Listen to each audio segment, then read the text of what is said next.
Look, I'm going to try and be reasonable, responsible here. You're 3-1, road loss, tough team. You would take that to start any season. So I want to have a level head here when I tell you, leave Liam Eichenberg in Buffalo, okay? Don't let him get on the plane. If he wants to get back, he's got to hitchhike, okay? But knowing him, he'll probably whiff on the car going by him. Hopefully it just doesn't hit anything of value next to him or behind him. But my God, this guy is a ruiner. You put him anywhere near something that's just rolling and going good, it's going to get ruined, okay? Not saying he's the number one reason they lost today. I'm not even saying he's a top 5 reason they lost today. All I know is that he was out there, and all of a sudden the most beautiful offense that I've ever seen played in the history of football looks like an absolute turd burger. And speaking of burgers, the Dolphins were a mouse fart away from giving up a 50 burger a week after putting up a 70 smorgasbord. So, if we're going to use food as a theme for this start of the recap, let's just say the Buffalo Bills, they in the words of Dan Campbell, issued the Miami Dolphins a big old heaping of humble pie. Because Big Daddy Josh Allen was back in action, the team that he has typically owned in his career. And while all the games last year were very, very close, this looked like it was going to start off as a classic shootout. The problem was the Miami Dolphins could not keep up with the inability of the defense being able to stop Josh Allen. It was, more of what you saw really in week 1, where this defense just, it gives you a little bit of angst how they can't seem to stop any image of the run game. They're getting gutted easily, and then to put that to boot, you have just Josh Allen completely throttling him today. Josh Allen only had 4 incompletions today. He threw 4 touchdowns. He ran for another. More touchdowns than incompletions. That was the Dolphins' inability today to go out there and do anything against number 17. He killed him. And Stephon Diggs, he took Kader Kohu's lunch money and stuffed him right into a locker. I don't know how many missed tackles I saw today, but especially in the secondary, it was just a disgusting watch, dude, because it just felt like the Dolphins would whiff on a tackle and just get manhandled or plowed over. You know, you had Dalton Kincaid completely obliterate the snowman. Like, no respect. It was like Summer versus Olaf, dude. No respect whatsoever for the snowman. You had Brandon Jones make his return today. He was whiffing time after time after time. Just such piss poor tackling by this team. The only dude who showed up today and did anything was Andrew Von Ginkel. That's it. Everybody else, you could just you could just fire the bum guns at all of them. You think about this team, you had a situation where the only thing I saw out of Christian Wilkins today was a Shovsky. That's a rivalry. It's been a fun thing where he's, poking fun and antagonizing Josh Allen. The only time I ever saw Christian Wilkins in action today was after Josh Allen got shoved by Andrew Von Ginkel, was trying to fluff it up a little bit. Christian Wilkins came in there and gave a little extra Shovsky to start up with him. But other than that, if you saw Christian Wilkins today, God love you. I didn't see him. He was missing in action today for the Miami Dolphins. It was pitiful. It was pitiful all around, but that defense was really the first domino to make things fall. But it was bad. The offensive line, bad. Raheem Mostert putting the ball on the ground, bad. Tua, bad turnover on his part to set up what was already a day that was kind of rough. You couldn't afford your quarterback, but also definitely the most pressure he's felt. And that was a big thing, is we sat here and we fluffed up the offensive line and we're like, look at them. They're doing so good. But there had to be a part of you where like, I don't know what they're facing, dude. I don't know what. Like you saw today, Chicago was even putting up numbers against Denver. And I know Denver came back to win that game, but like Denver can't stop anybody.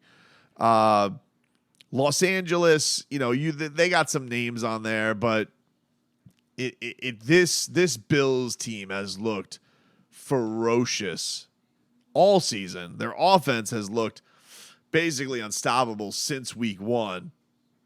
And, they set up the first warning shot. And so while it is just a loss, it is just one loss. You both have the same record. They're now in first place because they beat you. These matchups feel big because they have been the division king now since Tom Brady left. And the Miami Dolphins have had a hard time showing an ability to stick with them. The games last year were much more competitive than this was. And you just had a lot of angst watching this entire thing. It also did not help, and my God, it did not help having to watch this with Tony Romo on the broadcast. I mean, wow, this guy is in the bag for Josh Allen. And I get it, like Josh Allen was tremendous today, but Andrew Von Ginkel had like one of the few good defensive plays for the Dolphins before things were really, really out of control. And this dude was out there. He goes, "Oh, Jim, did you just see that sack that Josh Allen took?" And I was like, "What? He just had a second sack of the game." And he's like, "Oh, Jim, last year he would have tried to make something out of nothing." I'm just like, this guy is unbelievable. I miss Kevin Harlan so much in this game. Having to hear the two carnival barkers of Jim Nantz and Tony Romo, who might as well have been doing the game with the giant foam buffalo wings on their head. Oh, it just added insult to injury. It wasn't bad enough that the Dolphins were getting their ass kicked, but the fact that you had to hear those two, I miss Kevin Harlan. I miss him so mother bleeping much. I do. I miss him. But yeah, man, it was a tough one all around for the Dolphins today. I mean, the only real big effort you could probably say today was from Devon Achane on offense.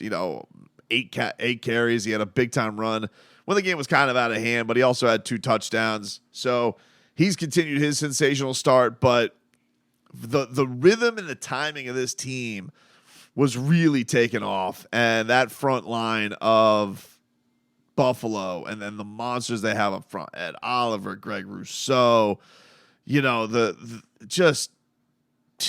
was a tough one today. They obliterated the Miami Dolphins, obliterated them.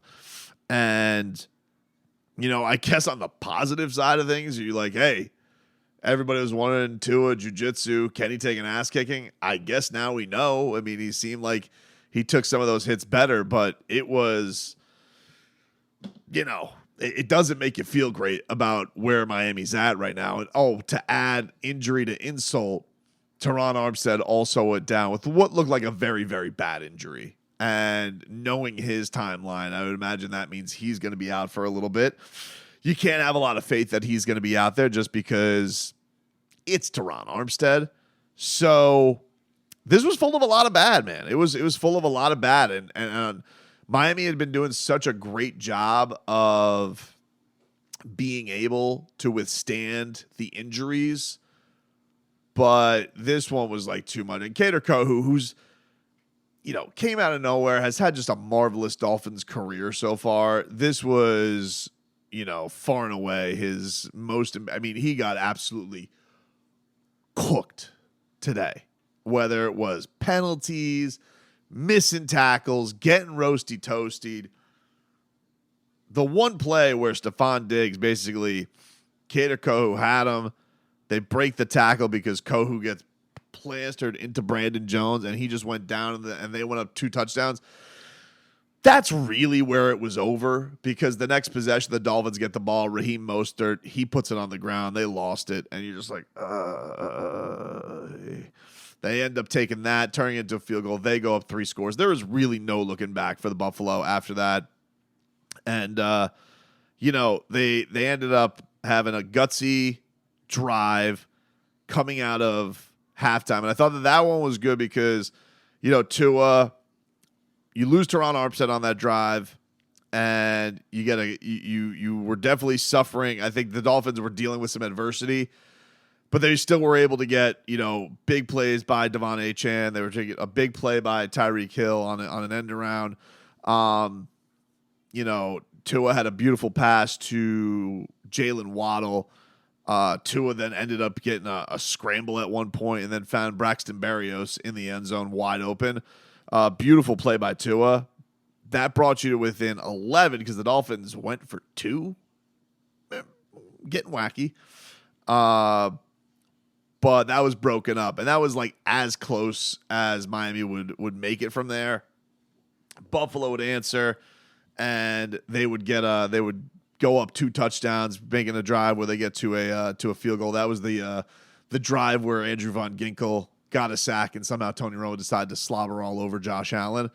But then the next drive, this is kind of where the dagger was really put in.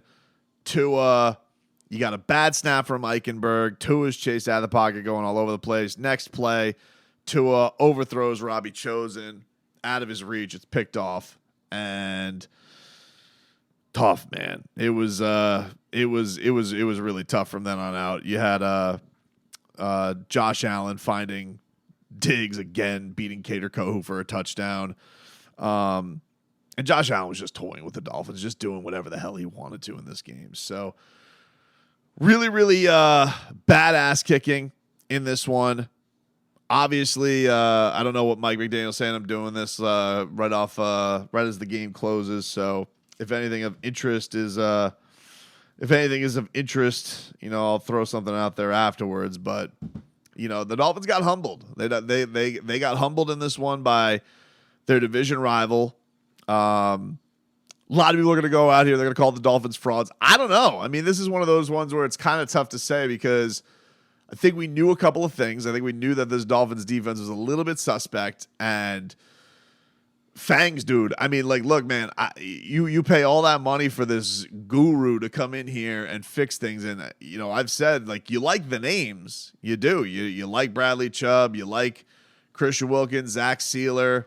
Jalen Phillips didn't play today. Definitely felt his absence. But, the guy who's been the Dolphins' best defender is a guy they barely were able to keep because Andrew Von Ginkel was 30 seconds away from being a Patriot. This guy has shown up week in and week out unlike any other. He's one of the lowest paid guys on the defense. You have Christian Wilkins, who, look, I'm a fan of Christian Wilkins, and I love the fact, and I wanted the Dolphins to pay him. I look like a fool because this Dolphins defense is getting gutted every week. He is a guy who typically racks up a lot of tackles from his position. 2 tackles today. Maybe that's system. Maybe that's Fangs not knowing how to use his guys. I don't know, but whatever it is, the results have been piss poor. Not having Deshaun Elliott today, very noticeable. You had guys in the secondary whiffing all over the place. Javon Holland, for the first time this season, looked pretty lost out there when he wasn't getting absolutely ragdolled. It was a rough watch, man. And Vic Fangio, fix it, dude. I don't know what you got to do, but if you're some kind of guru and you sat here like a floozy, having all these teams try and pursue you in the offseason after the Dolphins supposedly had you in the fold, you better come in here and you better fix this defense right away. Because I'll tell you something right now. You've taken on 2 good quarterbacks, and they have both drubbed you, okay? So I don't know what it's got to take, but fix it, dude, okay? The offensive line I'm scared about because, this whole thing seemed like it was all right, but now you got any sense of Eichenberg out there, it throws everything all off on rhythm and time. And I know everybody's not going to be the Buffalo Bills. Don't get me wrong. You got a couple of teams in here where you look at the Giants and the Panthers, a couple of home games where the Dolphins should win. They should beat these teams. They should go in there and they should handle them. But, I think if anybody's, seeing this is a Dolphins team, this is a Dolphins defense that's vulnerable. And so you're going to need this offense to put up a lot of points. And today, the first crack they showed, you had to come out of the gate today, basically going 21-21. And as soon as you let up on one possession, boom, it was like you were playing in quicksand because you had to catch up with the Bills team that basically had no resistance going against them. Really, really bad day. Mike McDaniel too, even on some like late drives, there was 2 drives where the Dolphins basically had to go for it on 4th down, and Tua got sacked. There was one where it was like a 4th and inches, and Tua's in the shotgun, gets absolutely just wrecking balled by Ed Oliver, and you're just like, Jesus, all right, well, I don't know what that was. I mean, game was pretty much over anyway. You were down 3 scores, but still, it was rough. And then for good measure after that, I mean, Josh Allen got the football back, willy-nilly for a touchdown, just untouched. So, and then Stephon Diggs to just, rub it in after, the Dolphins got their humiliation in last week. Stephon Diggs is just miming, spanking the Dolphins. It's just, ugh. And then Jim Nantz, of course, because he's Mr. Buffalo. Him and Tony Romo. One's a flat wing, one's a drum. They're both up there, and ooh, Jim, and then Jim's like, I can't believe, Tony, anybody said this team was window was closed. Blah, blah, blah, blah, blah, blah. I'm just like, oh, bring me back Kevin Harlan, please. Enough of this guy, dude. Enough of Tony Romo. Enough of Jim Nantz. And the thing that sucks is they already called their shot on the game week 18, where they're like, oh well, week 18, we'll be this will be in Miami. And, Jim, we're going to call that one. Hey, don't just pick out your assignments, Tony Romo. You don't know. You don't know what's going to be what. But, yeah, man. I mean, Eichenberg, Fangs, Kohu, McDaniel. Just a bad day all around from this Dolphins team. They got the absolute shit kicked out of them by Buffalo. And now, you gotta take care of these next 2. You gotta get that record looking right, and you got a big time matchup coming up in Sunday Night Football. But the first things first, man. I mean, you gotta, if they block like this and they defend like this, maybe everybody's gonna be a challenge. So they have a lot of things they have to fix going into next week.